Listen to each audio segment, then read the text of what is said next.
Bilan à mi-parcours de l'opération Pays propre initiée par le ministère de la Salubrité urbaine. Au cours d'une conférence de presse, Anou Loto a montré l'importance de l'opération de nettoyage des artères du district d'Abidjan et des grandes villes de Côte d'Ivoire. Rebecca connaît.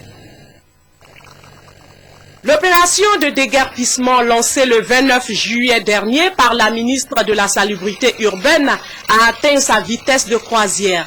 Les installations anarchiques des commerçants aux abords des routes ont toutes été déguerpies. Les grandes artères telles que les boulevards Valérie jusqu'à Destin, Mitterrand, Latry, la route de Bégerville ont aujourd'hui un nouveau visage. Même la célèbre rue Princesse de Yopougon n'a pas été épargnée.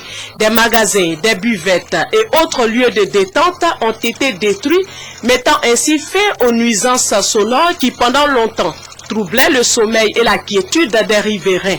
Et pour la ministre Anne Désiré Loto, il est temps que les Ivoiriens comprennent que les choses ont changé en Côte d'Ivoire et que les mentalités aussi doivent changer.